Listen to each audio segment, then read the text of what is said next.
สบายดีพี่น้องมาจะโขกจะคนอ้นไปอยู่เพื่อกระหนกเนาะพี่น้องเนาะมาเฮ็ดลูกมาเฮ็ดมันตกแตกนี่ก็สิมาแกงหน่อไม้เด้อพี่น้องเด้อซื้อเครื่องแกงมาจากตลาดเลยพี่น้องหน่อไม้กับไปเอาในเฮวิเนาะพี่น้องเนาะหน่อไม้ตัวนี้หน่อบักง่ายๆพี่น้องโอ้ยเด็กจะเพิ่มบ่เฮ็ดลูกบ่เฮ็ดยังวะฮะสวัสดีครับสวัสดีครับเร็วเฮ็ดดีๆมือเดี๋ยวสามมือหนกน้ำเลยลูกสวัสดีครับสิปอกเอาไม้เก่งเนาะเรือหนกอยู่กับประตูหนกเราก็อยู่หอเอาปอกเอาไม้ก่อน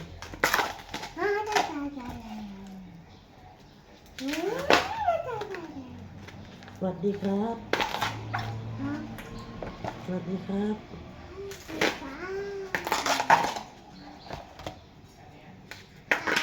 หนกถึงโทรมาแต่เขามาหาค่ะมีเรียกมาพี่น้องเนาะพอดีให้อ้นเห็ดพี่น้องเลยเพราะว่าเรื่องดินโดนพวกนี้แหละคือผลขายดินส่วนตรงนี้ไปมาพี่น้องเนาะที่อ้นถ่ายว่าเราแบ่งดินขายที่ในเฮือนเรานี่แหละขายมาพี่น้องเนาะเดี๋ยวอ้นปอกไม้เดี๋ยวอ้นไปถ่ายเบิ้งเนาะสิ่งที่เพิ่นจะให้อ้นเห็ดก็คือก้นใบเตยหน่อข่าหน่อนะก้นออกมาปลูกให้เราอยู่เบื้องพี่น้อง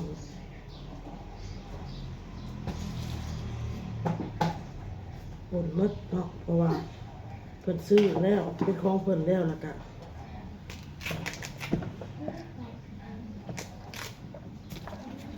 สนุกขอ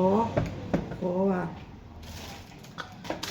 เครื่องปลูกของพังนี้เนาะให้กกอกกล้วยน้ำเราสิของ่ายมาปลูกอยู่เบื้องที่เพราะว่าปลูกคนที่เพิ่นซื้อที่หนกไปนี่แหละเพิ่นสิถมดินเลยเพิ่นสิถมที่เลยนะแล้วหนกกับสิถมคือกันพี่น้องเขากระทมส่วนของเขาหนกกระทมส่วนของเราเนาะพี่น้องก็เลยอยากให้น้องได้เงินมาเฮ็ดให้ผู้อื่นเฮ็ดก็ได้อยู่หาผู้อื่นแต่ว่าอยากให้เฮานี้ได้เราก็ได้เราก็เลยหาคนเข้ามาเฮ็ดคนกระสีให้เราก่อนพี่น้องจะเอาหน่อไม้มาไปตลาดปอกหน่อไม้ต้มหน่อไม้แล้วก็สิเมี่ยนเฮือนเมี่ยนซ่านให้เราพี่น้องเมี่ยนซ่านล้างถ้วยล้างบวงแกงหน่อไม้แล้วพุ่นแหละคนแรงจึงสิเฮ็ดพี่น้องแดดอ่อนแดดลงจึงสิเฮ็ด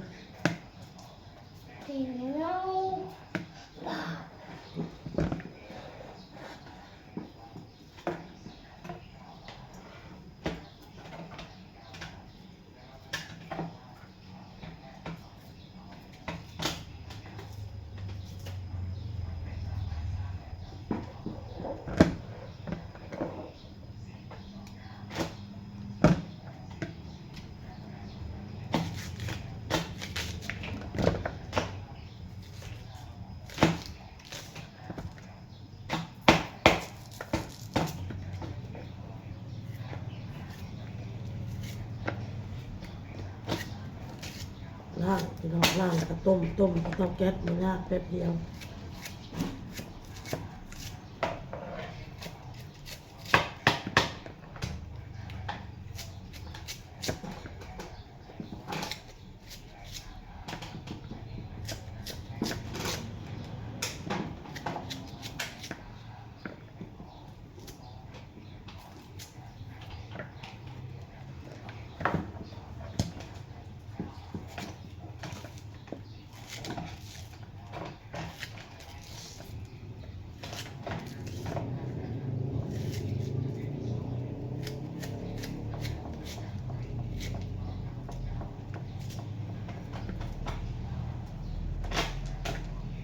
เห็ดลูกเห็ด แล้วอ้นก็สิถ่ายให้เบิ่งเลยพี่น้องเด้อว่าอนกโทรมาเลยมีเวียกเพิ่นว่าเพราะว่า เจ้าของที่เนาะที่เพิ่นซื้อไปแล้วแต่ว่าเงินเพิ่นก็ยังบ่ได้ถอกหมดพอเมื่อวานนี่ก็สิมาแทรกมาหยังแล้วก็สิโปงเงินโปงคำกันเมื่อวานนี่ก็อ่าสิว่าจังได๋คนที่แทรกดินน่ะเพิ่นบ่ได้มาพี่น้องเอ้ยเมื่อวานนี่ก็เลยบ่ได้แล้วพี่น้องมื้อนี้ต่ออีกมื้อนี้แล้วเราก็อยากฮู้เอานะเนาะรอแล้วก็ลุยเฮ็ดเลยพี่น้องทมยินทมดอนคือว่าอันนี้เราก็สิมากหมดหรือว่าเราได้คนก็บ่เข้าใจเราหรือว่าเราบ่ได้มากมันได้รอดได้เมื่อวานก็หมู่คู่เพิ่นมาเล่นน้ำเต็มบักละลายพี่น้องเพิ่นก็บ่ได้ถ่ายฮอดคลิปเลยนะเมื่อวานไปว่าจะไปหาลูกก็ยังบ่ได้ไปพี่น้องเอ้ยแล้วเวียกพุ่นแหละเพิ่นก็สิไปหาสิเกาะเฮ็ดคลิปน้ำลูกพุ่นแหละมาหาไอ้ลูกเฮ็ดแล้วเอาลูกพี่น้องจะคล้ายแล้วพี่น้องเดี๋ยวอ้นสิถ่ายเบิ่งเด้อพี่น้องเด้อพี่น้องคือที่เพิ่นนี่เพิ่นคล้ายแล้วเรียบร้อยคือหน้าห้านอันนี้ก็เพิ่นให้คนเสาเดือนละ1,000 บาทเนาะเขาเจ้าเสาขายปิ้งขายเอียงกลางเว้นก็ขายตามเอ็นตอนแรกมากก็ขายปิ้งย่างอันไหนเอียงมาล่าพี่น้อง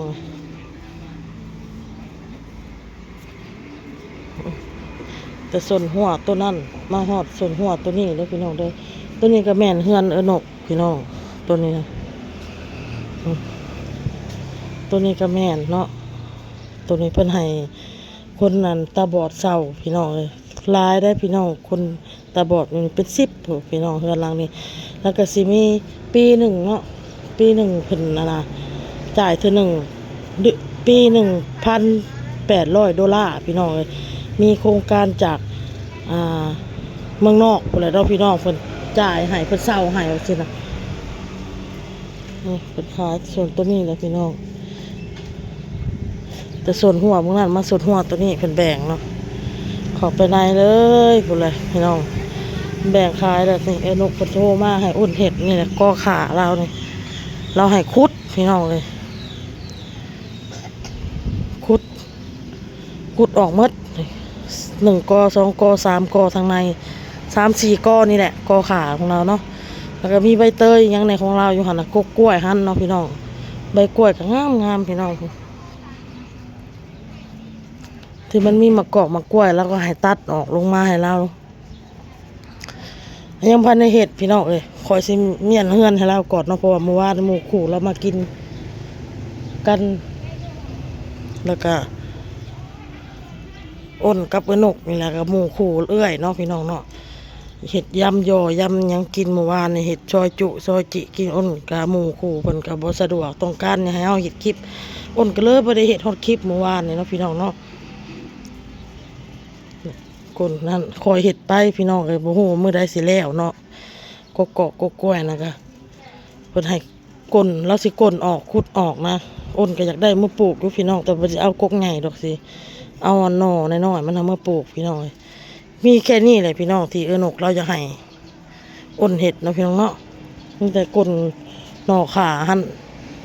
แล้วก็ใบเตยกกล้วยให้พี่น้องเนาะเอาไปปลูกโซนเมืองนี่พี่น้องเบิ่งทำออกลูกทำออกก็ทำไมก็เป็นของเพิ่นเนาะเพิ่นก็มอบให้เขากกพร้าวอันนี้ก็กกดูพี่น้องนี่กกดูนี่แล้วก็มอบให้เขาคนที่ซื้อกะ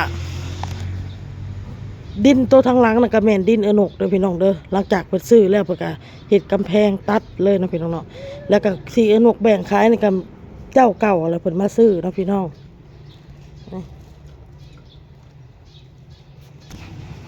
ออกมาทางหลังนี่แหละเฮือนตัวนี้แหละเราให้คนเศร้าพี่น้องเลยอันนี้ก็คือเฮือนเราเฮือนนกเนาะมันเป็นขามือนี่แหละพี่น้องเลยต้นนี้เราสิทมเลยพี่น้องเลยทมแล้วให้ปลูกพี่น้องให้ ให้เอามาปลูกอยู่นี่แหละอันกอข่าลาวใบเตยกกล้วยเนาะเราให้นะแล้วเขากกถอกกกกระทินนี่ก็สิตัดเราสิให้ลูกชายเราหมู่ลูกชายเรามาตัดมาอย่างบัดทมแล้วมันก็แปลนบอนนี่เป็นบอนหวานเด้อพี่น้องเด้อบอนเป็นบอนหวาน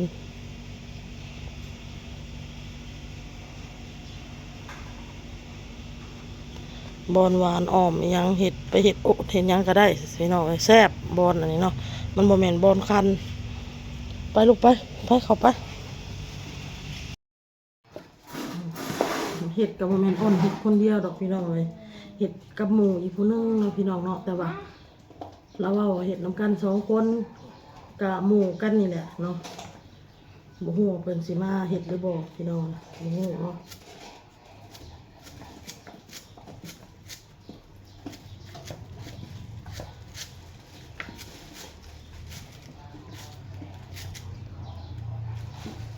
ขอเห็ดไป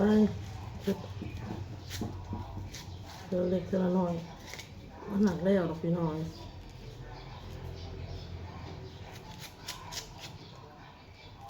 เอาพี่น้องไปคลิปนี้อ้นกันลาเลยเด้อพี่น้องเด้อบอกกันคลิปหน้าพี่น้องเลยบอกคลิปหน้ามันมียังอัปเดตเรียกที่หนกคนมอบไม้ให้อ้นเห็ดเลยพี่น้องเด้อคือที่เห็นนะเนาะอ้นถ่ายให้เบิ่งแล้วเนาะแล้วก็คือเพิ่นได้ค่าที่ค่าทางให้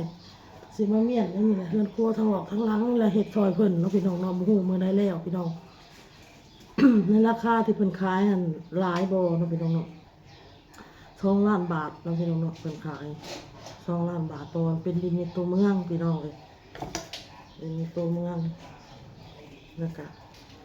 คือว่าให้น้าสาวบอกให้น้าสาวให้เอื้อยลาวเอื้อยของเรานี่นำแน่เพราะว่าผู้ใดต้องมาเซ็นมาหยังอันนำนะมันจึงจะได้ขายพี่น้องเลยก็เลยให้คนนั้น300,000เลยมีเอื้อยเว้าเอ้าพี่น้องไปเลยพี่น้องสบายดีพี่น้อง